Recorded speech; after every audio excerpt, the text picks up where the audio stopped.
Assalamualaikum warahmatullahi wabarakatuh.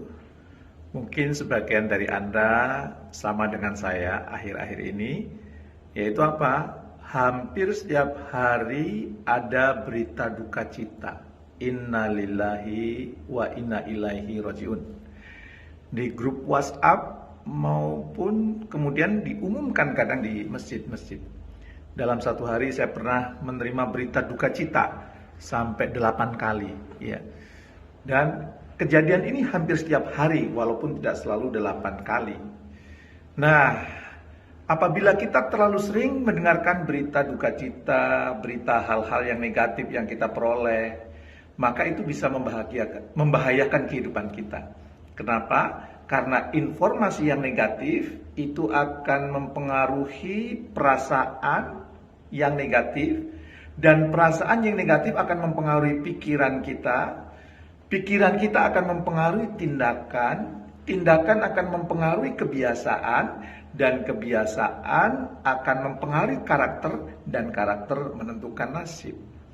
Maka kalau kita sering menerima informasi yang negatif, dan kemudian perasaan kita negatif, pikiran kita kemudian juga negatif, apa yang terjadi? Nasib kita di kemudian hari bisa negatif. Bagaimana caranya supaya hal itu tidak terjadi?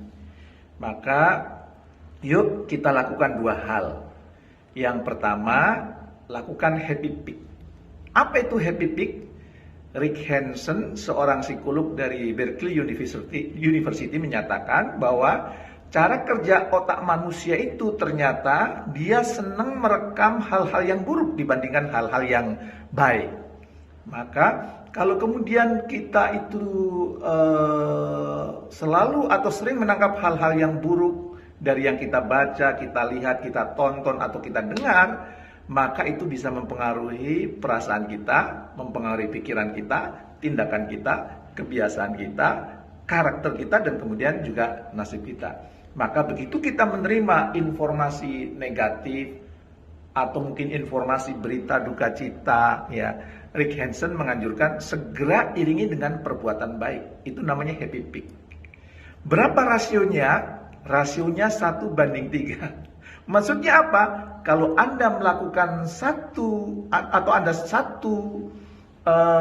mendengar berita negatif atau berita duka cita, segera iringi dengan 3 kebaikan.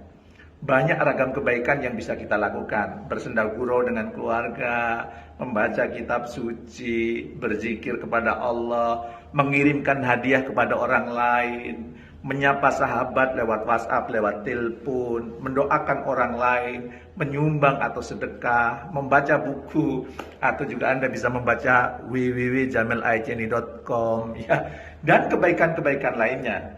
Cara ini akan membuat diri kita dipenuhi dengan berbagai kebaikan. Ingat ya, 1:3. Jadi kalau sehari Anda mendapat 3 berita duka cita atau 3 berita buruk, maka paling tidak Anda harus melakukan 9 kebaikan yang lain agar hidup Anda dipenuhi dengan kebaikan. Yang kedua, lakukan happy ending. Setelah tadi ada happy peak, ada happy ending. Happy ending itu apa? Kalau Anda nonton film, pasti Anda lebih suka nonton film yang akhir film tersebut kemenangan atau kebahagiaan. Nah, itu happy ending.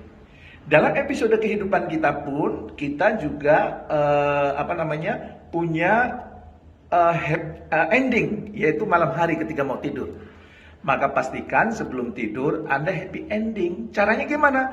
Mensyukuri semua nikmat, mensyukuri semua hal yang Anda terima hari itu. Kalau saya punya buku tulis yang saya beri nama Jurnal Syukur. Semua hal-hal yang saya syukuri pada hari itu saya tuliskan di buku Jurnal Syukur itu. Sehingga sebelum tidur itu happy ending.